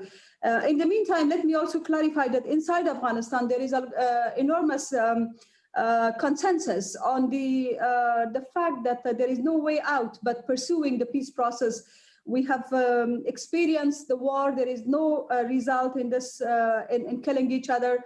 So there is, regardless of which political or ethnic or social background different political leaders or societal groups come from, they all agree on a political settlement that will ensure diversity, inclusivity, ensure a process that will result in democracy, which will, as a foreign minister, Shah Mahmoud Qureshi Saib said, that will result in Afghanistan, which will be in peace with itself and in peace with the region and with the world. So therefore, what now we expect from the regional countries is, and also the new administration in the US, to use all the measures to ensure that both negotiating sides agree to a ceasefire, because ceasefire is the first the first measure for people to trust this process. And also we expect our international allies and the regional countries, mainly Pakistan, Uzbekistan, the rest of the region, which we know their role is crucial in peace in Afghanistan, to ensure that Taliban are sincere in the peace talks, and they listen to the people of Afghanistan, and they talk with the people of Afghanistan. Let's use this opportunity. Now that there is an opportunity, let's use it for the interest of the people and the people of Afghanistan in the first place, but for the region in the second place.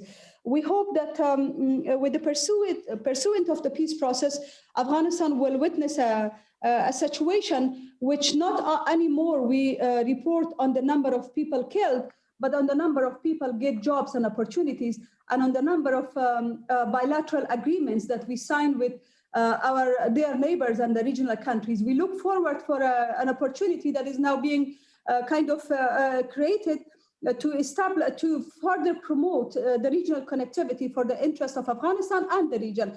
I thank you all for that.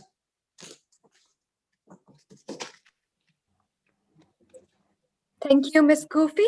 With this, we move on to the very interesting part of the webinar, the question answer session. For our viewers on YouTube channels or even otherwise, tweet your questions to IPRI_Pakistan or use the hashtag AskIPRI. You may even DM the questions on social media handles. For the first question, we have this question from Zaki Khalid, and this question is directed towards Director Rats, His Excellency GSOF. The question goes, if Afghanistan becomes full member instead of mere observer in SCO, do you foresee RATS and SCO establishing a dedicated task force for long-term capacity building of the Afghanistan National Defense and Security Force after the withdrawal of international forces? Sir, if you may please answer this question.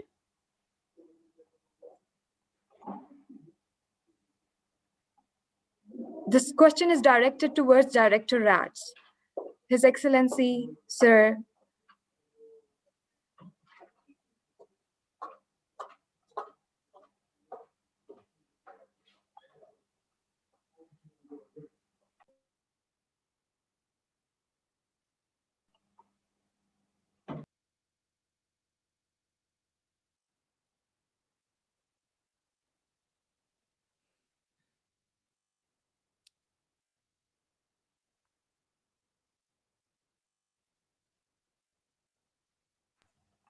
Sir, please, you have to unmute yourself.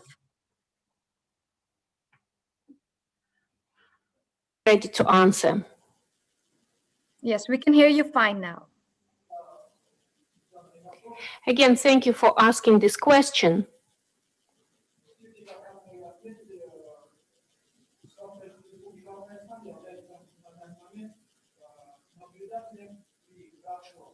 Indeed, as it has been noted, Afghanistan is the observer state of the SCO.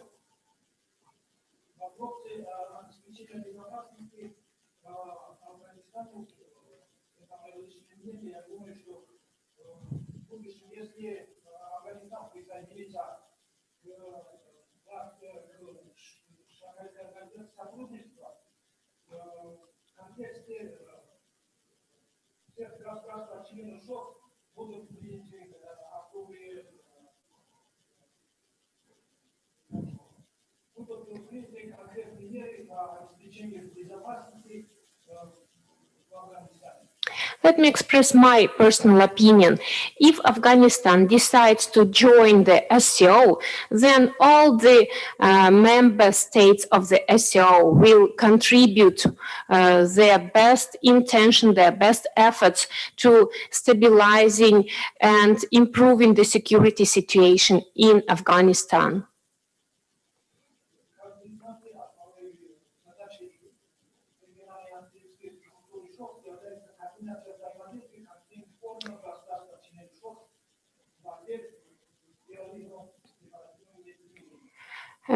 As you may all know, the main task of the SCO RATS is coordinating the mutual efforts of the member states in combating terrorism.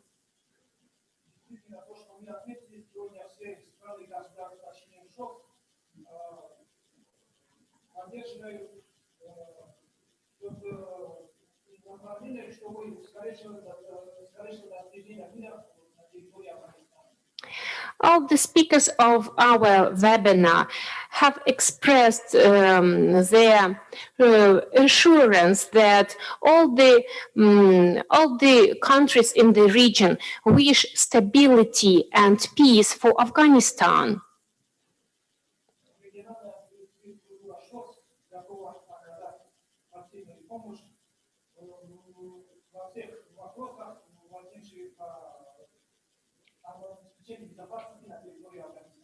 And on our behalf, the SCO RATS is willing and ready to give all what is possible on our side to promote security and stability and peace in Afghanistan. Thank you again for your question and thank you for your attention. Thank you, sir. The next question is by Professor Dr. Shabir Ahmed Khan, and the question goes, what are the prospects of SCO Fund for socio-economic development of Afghanistan? This question is directed towards Mr. Mirwais Yassini and perhaps His Excellency Ambassador Syed Ali Asad Gilani. Thank you very much. I mean, it's a very important question, but my knowledge about this would be very limited. So I will rather pass it to His Excellency Ambassador Asad Gilani, because he will be a good source to know about the funds of this. We here in the Senate, I don't know about it honestly. So I request Ambassador Gilani to comment on this. Thank you. Thank you very much, Mirwais Yassini Sahib. And thank you very much for the question, but I think I will take the same approach, that probably this question is best addressed to the SCO. It relates to the SCO funds, and for the socio-economic development, I think it should better be addressed by the SCO, who would be more competent to address this. Thank you. Thank you, sir. Perhaps we can move this question to Ms. Fawzia Kufi wants to respond to this question. What we expect the SCO and the other regional networks to participate meaningfully in a post-peace agreement, because based on different reports, there are more than 80,000 Taliban soldiers that are fighting on the ground, and their reconciliation, reintegration into the Afghan society is going to be a major project. Not only their reconciliation, but also a war-torn country, of course, have lost and missed many economic opportunity. We need to make sure that there is no opportunity for other warring groups, including ISIS, to grab a post-peace agreement. One of the things that we can do as a region, united region, is to make sure that people are provided with economic opportunities so that they do not go for an alternative, in this case, the worst case alternative, which is, joining other warring groups like ISIS and others. And therefore, I think pledging, depending on their ability, pledging, using their power to expand regional connectivity. These are the things that will boost Afghanistan economy, and we hope that with that, hopefully, people will have, I think, because one of the driving factor of this war is lack of economic opportunities. Yes, ideology and people's belief is one thing, but let's not also forget the main driving factor of this war is economic opportunities, lack of opportunities. So if we have an atmosphere where people have jobs, where younger generation have education, the root causes of war will be eliminated, and therefore the rule of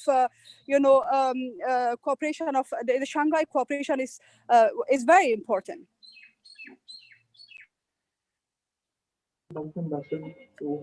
Thank you, Ms. Kufi. In fact, the next question is also addressed towards you. This question is by Syed Ali Jafri, and the question goes, given that the SCO aims to foster and facilitate regional connectivity and integration, what role can it play in both encouraging and convincing Afghan factions to pounce on the opportunities that the intra-Afghan dialogue offers?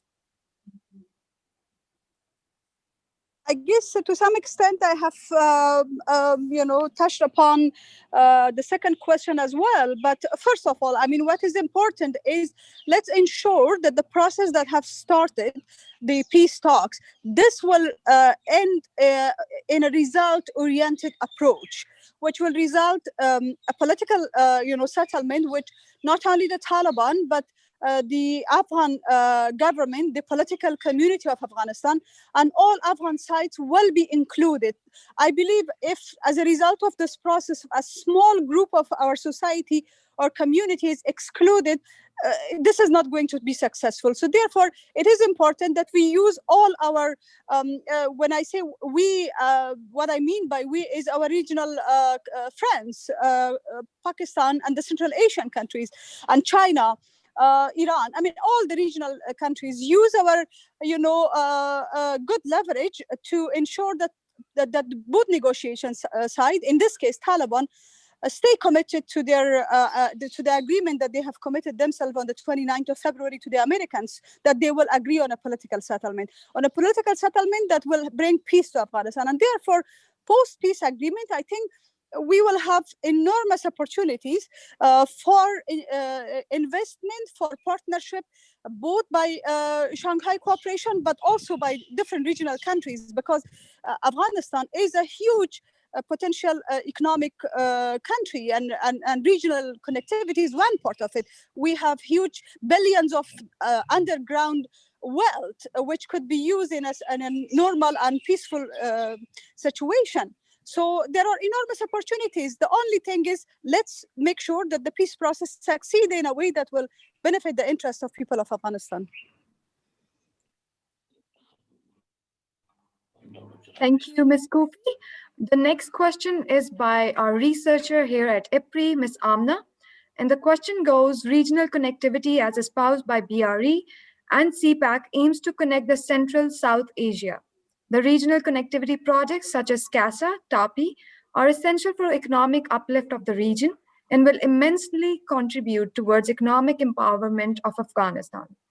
Whether the projects will enhance engagement among the regional players, or Afghanistan once again will become a theater of competing interests. This question is directed towards Her Excellency, Madam Pang.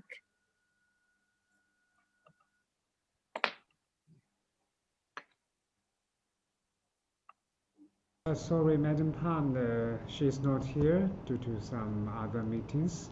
I cannot speak on behalf of her, and I'm just her assistant. So sorry. All right, thank you.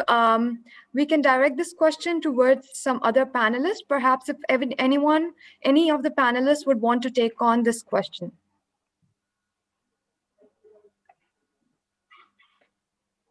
Mr.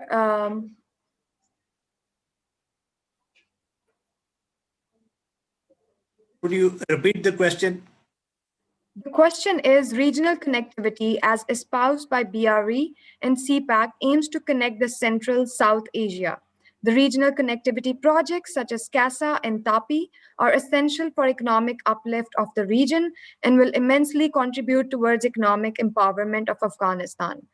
Whether the projects will enhance engagement among the regional players, or Afghanistan once again will become a theater of competing interest.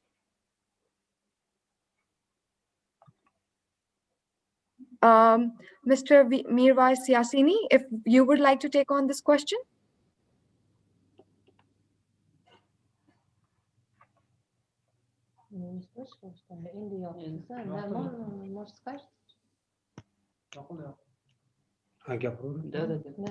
I could add to this question. Thank you, Mr. Eldor. Please proceed forward.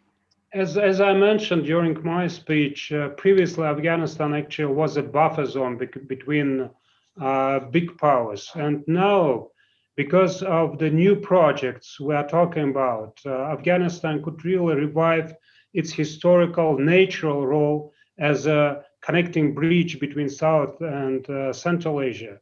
And I think it is in interest of Central Asian countries and South Asian countries actually to use Afghanistan as this bridge, because this could really bring tremendous economic benefits for all countries of the region.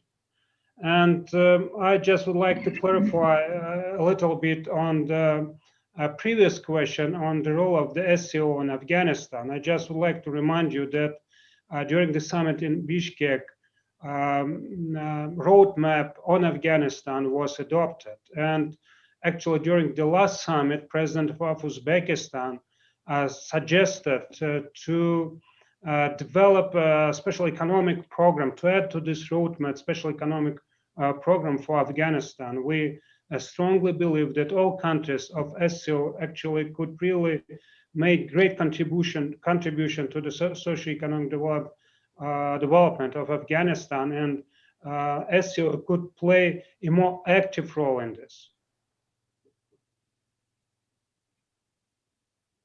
Thank you very much, sir. The next question is again by our... May I add something into it? Yes, of course, sir, please. Okay. Sure, thank you. Will all these initiatives lead to peace and stability and the benefit to the advantage of Afghanistan? My response is yes, there is a hope to do that. But to realize that hope, I think we need to be very clear regarding the role which is being played, or as the foreign minister had also pointed out, the role of the spoilers, because we need to see that who benefits the most from Afghanistan, peace in Afghanistan, immediate neighbors, and who benefits most from the instability in Afghanistan. So this will help us to understand that what is the role being played by different spoilers in the region. If we are clear about that, and if the countries are coordinating and cooperating in that regard, I think the possibility of hope or benefiting from this is much more. And I look at it in a very positive way, that all these initiatives which are being taken, if all the countries cooperate, especially the immediate neighbors of Afghanistan, then there is a lot of possibility that for a good time. Thank you. Thank you, sir, for such thoughtful answer. The next question is by our researcher, Mohammad Nawaz Khan. The question goes, and this question is, while this question is about SCO, this question could be perhaps be directed towards Director His Excellency, Director Rats, His Excellency Giosov, or this could be taken up, touched upon by Mr. Eldor. The question goes, Pakistan has been a victim of Indian subversive tactics and state-sponsored terrorism. Indian spy agency RAW has developed a terror network in Afghanistan in collaboration with its hostile proxies operating from Afghan soil to destabilize Pakistan and suffocate Pakistan. Is there any mechanism established by the SCO to stop subversive activities of terrorism conducted by one member state against another member state of SCO?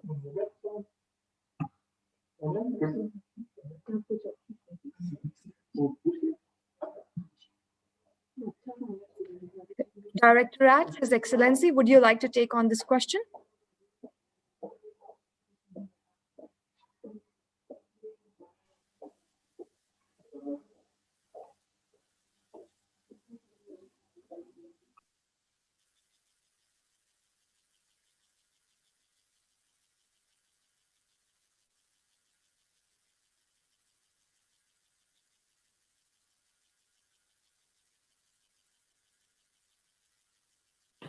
Thank you very much indeed. This is a very important issue, and this touches upon one of the key areas of activities of the SCO regional anti-terrorist structure.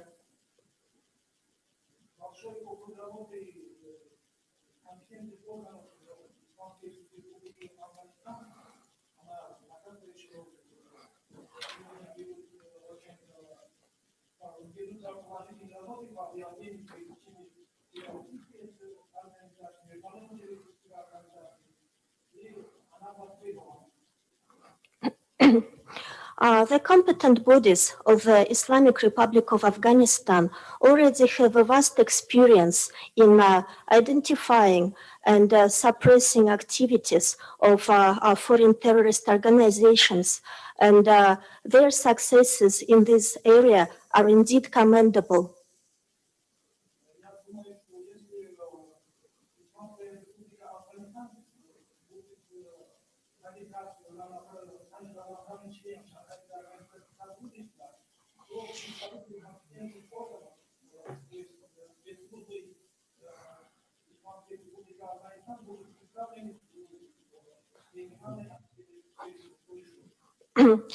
And it is my belief that if Islamic Republic of Afghanistan is to become a full-fledged member of the SCO, then obviously the representatives of the competent bodies of Afghanistan will also be represented on the regional anti-terrorist structure of the SCO.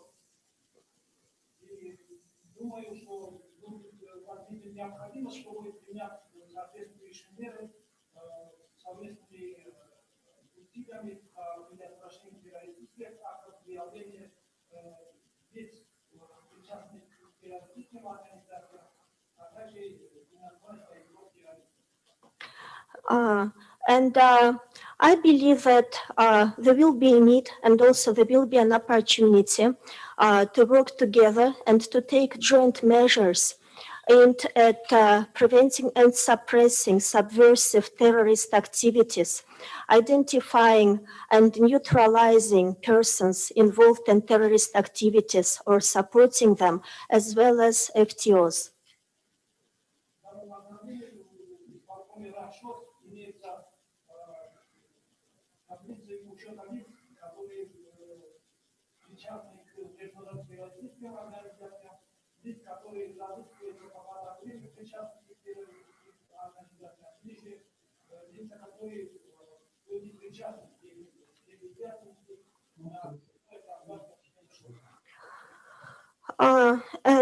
In this regard, here at SCO, we have registers of persons who are being wanted for terrorism-related crimes, who are suspected in being FTOs or in supporting terrorism-related crimes in the areas of the SCO member states.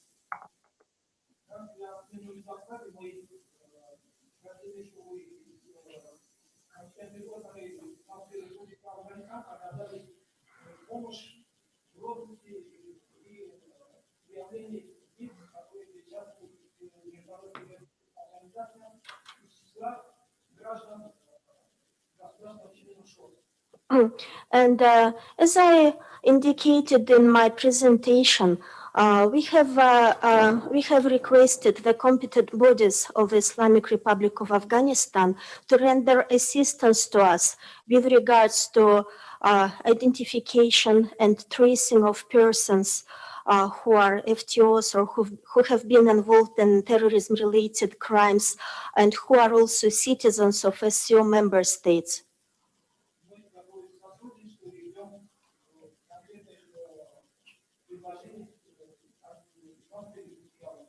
We are ready to collaborate, and we are open to any specific suggestions and proposals from Afghanistan. Over. Thank you very much. Thank you, sir. The next question is also directed towards Director Rats, His Excellency.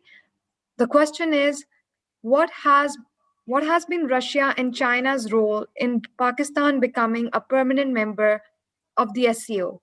Can you please elaborate?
Thank you very much for this very interesting question. Indeed, Pakistan is now a full-fledged member of the SCO, and it has become a full-fledged member just in 2017. And now the representatives of Pakistan are also presented in the executive committee of the regional anti-terrorist structure of the SCO. Я думаю, роль Российской Федерации и Китайской Народной Республики в становлении Пакистана как полноправного члена ШОС, она наряду и с другими государствами членов ШОС играет одну и ту же роль. And I think that speaking about the role of Russia and China in Pakistan becoming a full-fledged member of the SCO is basically similar to the role of any other SCO member states.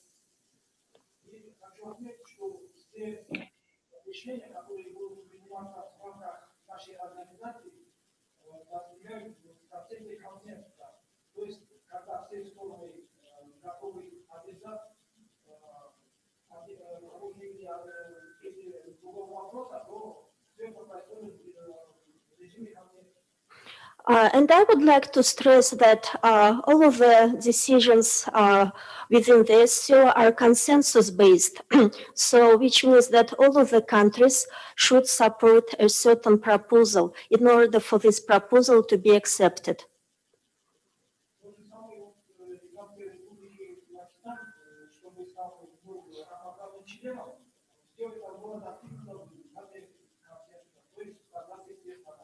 And this is also true about the Islamic Republic of Pakistan becoming a full-fledged member. This was a result of a consensus between all of the member states. Thank you very much. Thank you very much, sir. While we still have an overwhelming number of questions, we have to close the question-answer session given the time constraints. And with this, I request IPRI Acting President, Brigadier Rashid Wali Janjua to extend a note of gratitude towards our distinguished speakers and to formally close the discussion. Thank you very much, Kashun. At the end of this discourse, I extend a very warm gratitude to all the distinguished panelists. And I think at the end of the session, we stand educated and some very useful nuggets of recommendations have emerged, starting from His Excellency Shah Mahmood Qureshi, the Foreign Minister of Pakistan, who very clearly laid out three very clear signposts on the Afghan peace journey. One is that Pakistan is doing all it can and would definitely facilitate intra-Afghan dialogue. And we expect all the regional countries, most of them are part of SCO, to do their bit. Without whose involvement, the Afghan peace process and any thaw would be unsustainable. Second is Pakistan and other SCO countries' role in a post-conflict Afghanistan's rebuilding and reconstruction initiative, because rehab and post-construction phase of coming back to normalcy and laying the grounds of a stable polity and a strong economy which is sustainable is the bailiwick of the regional countries, and the greater responsibility devolves upon the regional countries within the rubric of SCO.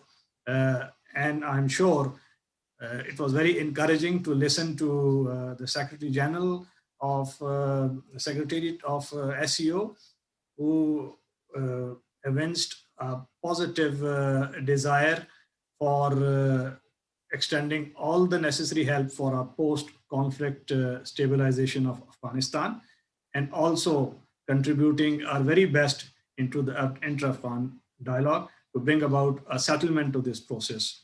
And then what is most encouraging to note is that SCO is already engaged through the good offices of its contact group into initiatives like establishing scholar contact groups, establishing SCO University, and taking cognizance of all the potential spoilers which have the capability to derail this process.